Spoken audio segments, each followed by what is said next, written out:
Matrix में अगली exercise शुरू करने से पहले हम अवयव पर प्रारंभिक संक्रियाओं के विषय में थोड़ा सा समझ लेंगे।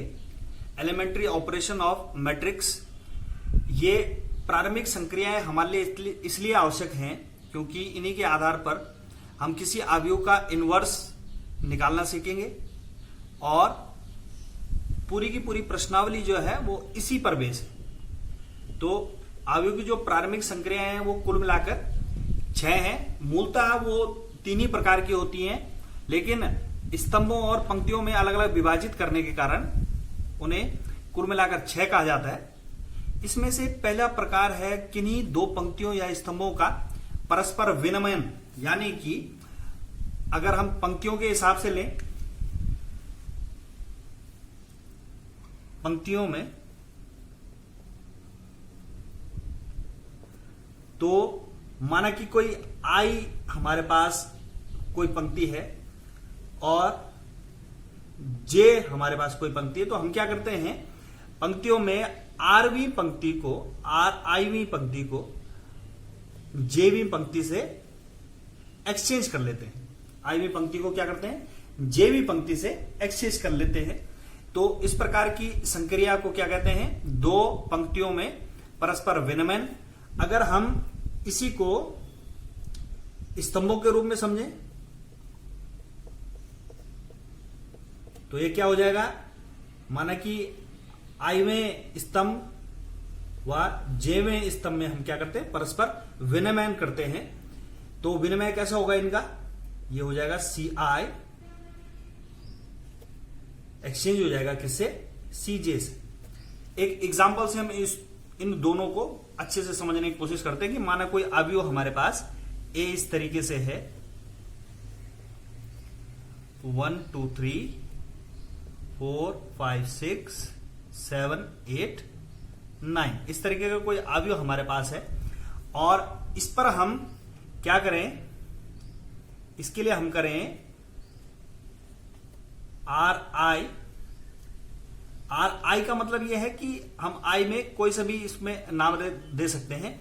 तो हम बोल देते हैं कि ये जो पहली वाली पंक्ति है ये क्या है, आई है, और दूसरी वाली पंक्ति क्या है, जे है। तो आप कोई सी भी ले सकते हैं, जे ये भी हो सकती है, के हो सकती है, तो कोई सी भी पंक्ति आप ले सकते हैं। तो मैं क्या कर रहा हूं, पहली और दूसरी पंक्ति में ये परस्पर विनिमय लागू कर रहा हूं। तो ये क्या हो जाएगा, R1 को मैं एक्सचेंज करता हूं किससे, R2 से।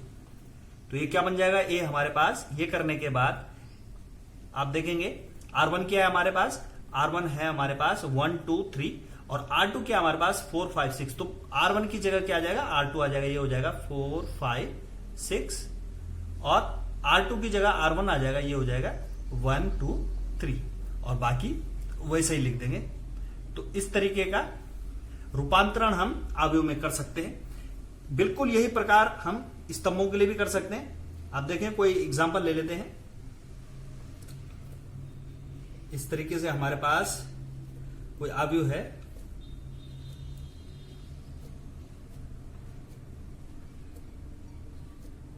और इसके लिए हम लागू करते हैं सी आई इंटरचेंज सीजे, सी आई सीजे से कर रहे हैं हम। तो क्या हो जाएगा, ये इस तरीके से हो जाएगा। अब आई की जगह हम क्या कर सकते हैं, मैं कर लेता हूं 2, आई की जगह 2 कर लेता हूं। जे की जगह हम क्या कर सकते हैं, जे की जगह हम 3 कर लेते हैं।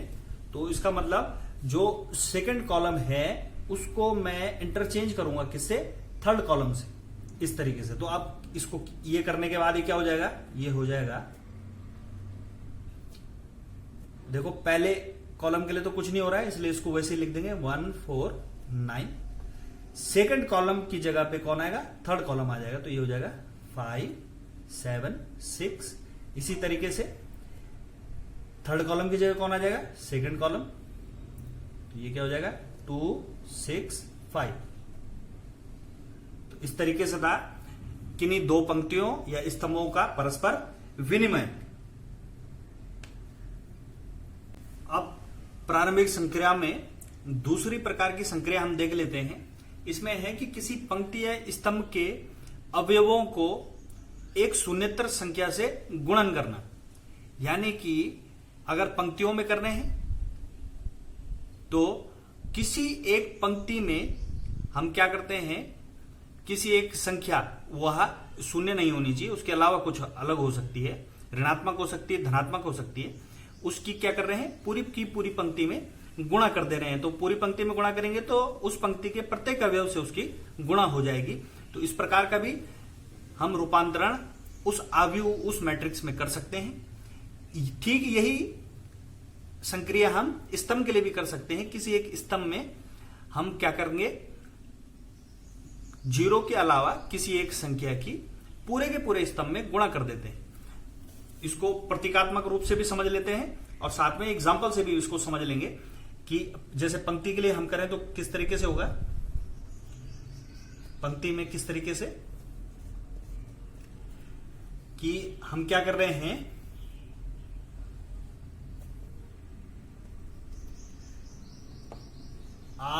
आईवीं पंक्ति के लिए के की मल्टीप्लाई कर रहे हैं, इसमें के इंटू आर आई हम कर रहे हैं, जहां के क्या है, नॉन जीरो है, वह पूर्णांक है, जीरो नहीं है लेकिन पूर्णांक है, इंटीजर है, कोई सा भी नंबर हो सकता है। तो एक एग्जांपल से समझ लेते हैं कि किस तरीके से हम करेंगे। माना कोई अवयव ए हमारे पास है कुछ इस तरीके से 1 -1 2 3 4 5 8 इस तरीके का कोई 2/3 का हमारे पास कोई अवयव है। तो इसमें हम यही करते हैं कि इसमें आई की जगह पहली पंक्ति मैं ले लेता हूं। तो पहली पंक्ति के लिए कर रहा हूं और के की जगह मैं ले लेता हूं 3 की मल्टीप्लाई कर लेता हूं R1 में। इस तरीके से इसको करेंगे तो ये किस तरीके से हो जाएगा, तब ये अवयव हो जाएगा हमारे पास। ये इसका प्रयोग करने के बाद ये है पहली पंक्ति, इसमें किसकी मल्टीप्लाई करनी, 3 की मल्टीप्लाई करनी है। तो ये हो जाएगा -3 6 9 और बाकी जो दूसरी पंक्ति है वो बिल्कुल वैसी रह जाएगी 8। तो ये यह संक्रिया करने के पश्चात इस तरीके से हमारा अवयव बन जाएगा। अब देख लेते हैं यही संक्रिया को स्तंभ में किस तरीके से हम करेंगे। स्तंभों में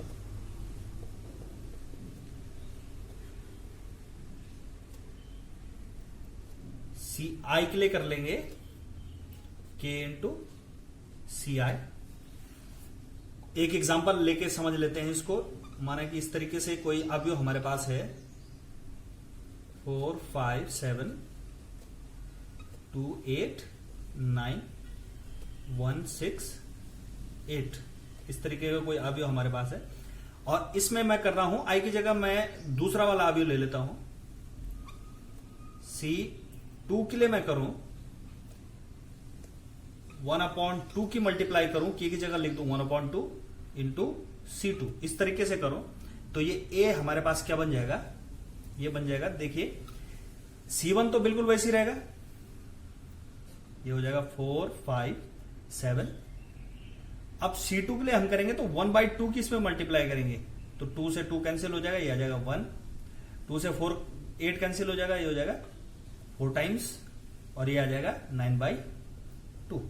और थर्ड जो कॉलम है वो भी एज इट इज हम लिख लेंगे 1 6 8।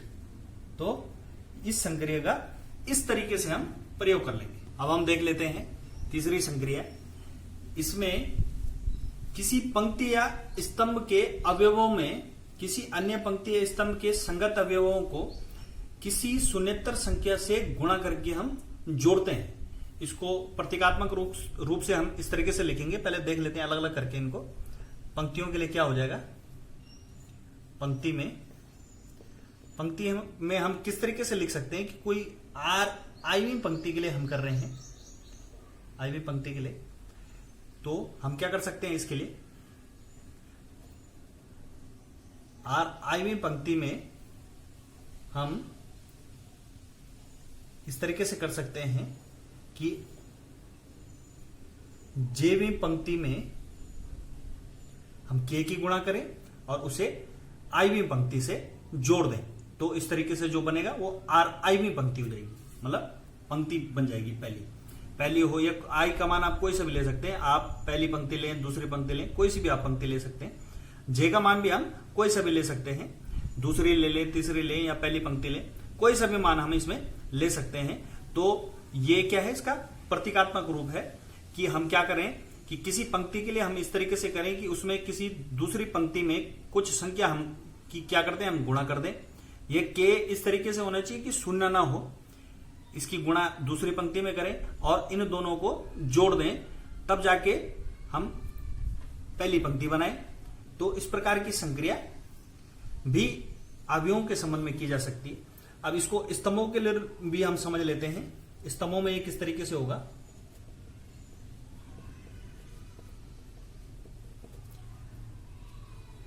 हम iवें स्तंभ के लिए करते हैं, iवें स्तंभ के लिए कर देते हैं। किस तरीके से कर सकते हैं हम, ci प्लस k cj, इस तरीके से हम कर सकते हैं। एक एग्जांपल ले लेते हैं, एग्जांपल से क्लियर हो जाएगा कि इसका हम एप्लीकेशन किस तरीके से करें। माना कि a कोई अवयव हमारे पास इस तरीके से है, 2/2 का अवयव हमारे पास है इस तरीके से। इसमें हम इसका प्रयोग करते हैं i की जगह हम ले लेते हैं सेकंड के लिए करते हैं, r2 के लिए हम करते हैं r2 प्लस 3r1, यानी कि दूसरी पंक्ति में हम जोड़ेंगे पहली पंक्ति पर, लेकिन पहली पंक्ति में किसकी गुणा कर देंगे, पहले 3 की गुणा करके, तब उसके बाद उसको क्या कर देंगे, दूसरी पंक्ति में जोड़ेंगे। तो ये क्या हो जाएगा, ए हमारे पास हो जाएगा। R1 के लिए तो कुछ नहीं किया गया है, इसलिए उसको वैसे लिख देंगे, ये हो जाएगा -1 × 2। R2 के लिए हम कर रहे हैं, R2 के लिए क्या कर रहे हैं, R2 प्लस 3R1, यानी कि हम क्या करेंगे, R2 में क्या है 2 प्लस 3 × R1, तो R1 देख लें, ये हो जाएगा 3 × -1 और ये हो जाएगा हमारे पास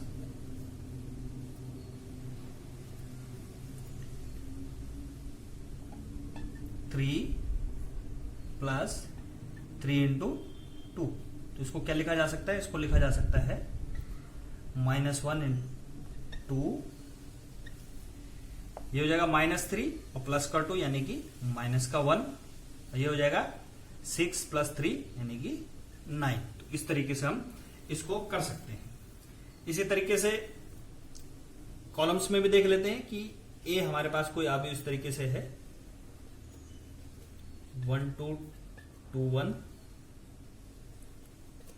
और इसमें हम करते हैं C1 के लिए करते हैं, C1 क्या करेंगे, C1 प्लस 3C2, तो क्या हो जाएगा, ये हो जाएगा हमारे पास 1 के लिए कर रहे हैं फर्स्ट कॉलम के लिए, और क्या कर रहे हैं 3C2, C2 में 3 की गुणा करके जोड़ रहे हैं इसके साथ, तो ये हो जाएगा 3 × 2 और ये हो जाएगा 2 प्लस 3 × 1, ये वाला, और सेकंड कॉलम वैसे लिख देंगे, ये हो जाएगा 2 1। तो इसको क्या लिखा जा सकता है, इसको लिखा जा सकता है, ये हो जाएगा 6 + 1 7, ये हो जाएगा 5, ये हो गया 2 1। इस तरीके से सारी की सारी संक्रियाएं, अवयव पर जो प्रारंभिक संक्रियाएं थी वो यहां पर आपको बता दी गई हैं। इन्हीं के आधार पर हम इनवर्स को निकालने की प्रक्रिया करेंगे। सबसे पहले देख लेते हैं इनवर्स होता क्या है। अब अगली संकल्पना हमारे पास है व्युत्क्रमणीय अवयव, इन्वर्टिबल मैट्रिक्स, जिसे हम मैट्रिक्स के इनवर्स के नाम से भी जानते हैं। सबसे पहले समझ लेते हैं कि मैट्रिक्स का इनवर्स यानी कि व्युत्क्रमणीय अवयव होता क्या है। इसकी परिभाषा समझ लेते हैं कि यदि A हमारे पास ए कोई m कोटि का वर्ग अवयव हो,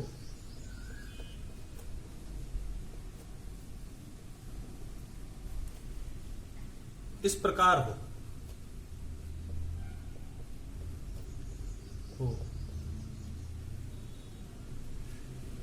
कि a into B equals to b into A is equal to I, यानी कि आइडेंटिटी मैट्रिक्स हो, तो b ए का व्युत्क्रमणीय अवयव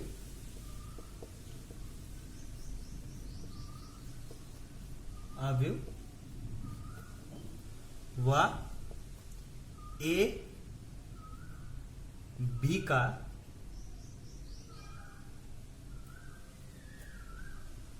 व्युत्क्रमणीय अवयव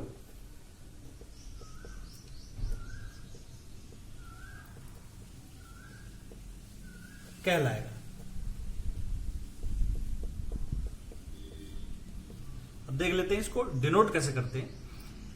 तो अगर हमें जो है ए का इनवर्स निकालना है तो वो क्या हो जाएगा, वो इस तरीके से हम लिख सकते हैं, A equals to B inverse B की पावर -1, या हम ऐसे भी कर सकते हैं, अगर हमें बी का इनवर्स निकालना हो तो क्या लिख सकते हैं, बी इक्वल्स टू ए की पावर -1। तो इस तरीके से व्युत्क्रमणीय अवयव आप समझे होंगे। इसमें विशेष ध्यान देने वाली बात यह है कि जो अवयव हमारे पास व्युत्क्रमणीय अवयव निकालने के लिए होगा, इन्वर्टिबल मैट्रिक्स निकालने के लिए होगा, वह वर्ग अवयव ही होना चाहिए। आयत अवयव का इन्वर्टिबल मैट्रिक्स निकालना संभव नहीं हो पाता, क्योंकि उसमें आयताकार मैट्रिक्स होते हैं हमारे पास, उनके लिए a into B equals to B into A होना संभव नहीं हो पाता। इस वजह से उनका इन्वर्टिबल मैट्रिक्स निकालना हमारे लिए पॉसिबल नहीं हो पाता। इसलिए ध्यान ये रखेंगे कि जिन भी अवयवों का हम इन्वर्टिबल मैट्रिक्स या व्युत्क्रमणीय अवयव निकालेंगे वो कैसे होंगे, वो एक वर्ग अवयव होंगे। अब देख लेते हैं इसमें कुछ प्रमेय। अब व्युत्क्रमणीय अवयव में कुछ प्रमेय हैं, इनको देख लेते हैं। इसमें पहली प्रमेय है कि किसी वर्ग अवयव का व्युत्क्रम अवयव यदि उसका अस्तित्व है तो वह अद्वितीय होता है। तो हमें यह शो करना है कि किसी भी अवयव के लिए केवल एक और केवल एक ही उसका इनवर्स मैट्रिक्स होगा। हम ले लेते हैं कि मान लेते हैं, माना a इक्वल्स टू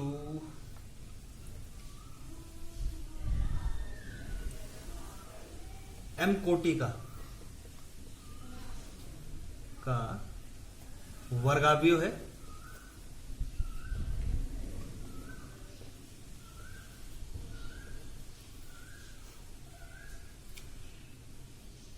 ये क्या है, m कोटि का वर्ग अवयव है हमें, जिसके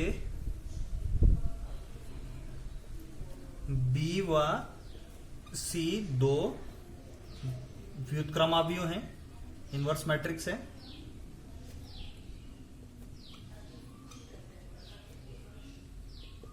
हमें दिखाना है, दर्शाना है कि b इक्वल्स टू c, जो b है वो c के बराबर है, यानी कि b ही c है।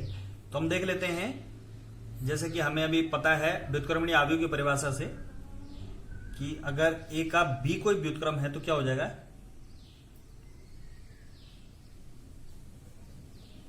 a into B equals to होगा b into A equals to I. इसको हम इक्वेशन पहली मान लेते हैं। इसी तरीके से अगर c हमारे पास कोई a का इन्वर्टिबल मैट्रिक्स है, a का व्युत्क्रम अवयव है, तो क्या हो जाएगा,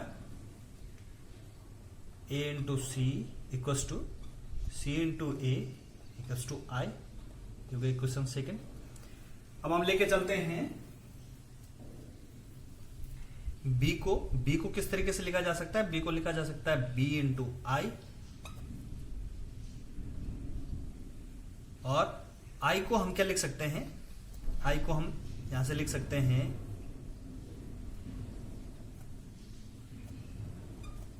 सी इंटू, या इसको लिख दें ए इंटू सी। इसको इस तरीके से लिखा जा सकता है बी ए इंटू सी, और बी ए हमारे पास क्या है? बी ए है हमारे पास आई, तो यानी कि इसको क्या लिखा जा सकता है? आई इंटू सी। तो यहां पे क्या हो रहा है?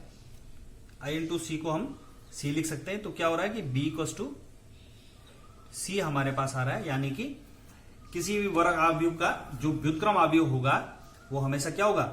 अद्वितीय होगा, यानी कि यूनिक होगा। इसलिए वर्ग अवयव का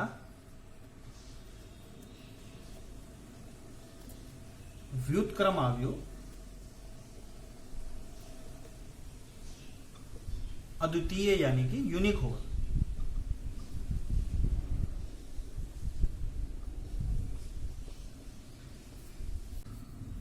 अब हमारे पास अगली प्रमेय, यदि ए और बी दो समान कोटि के व्युत्क्रमणीय अवयव हमें दिए हों तो ए बी का होल इनवर्स इक्वल्स टू होता है B inverse minus B inverse into A inverse. तो हम देख लेते हैं इसको। हम परिभाषा से जानते हैं इनवर्स की, क्या होगा?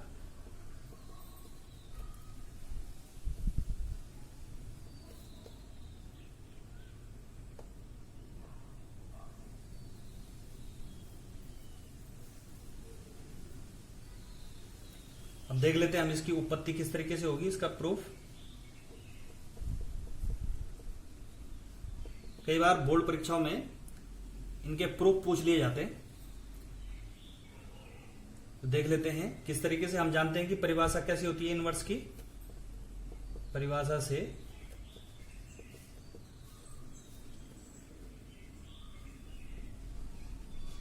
A B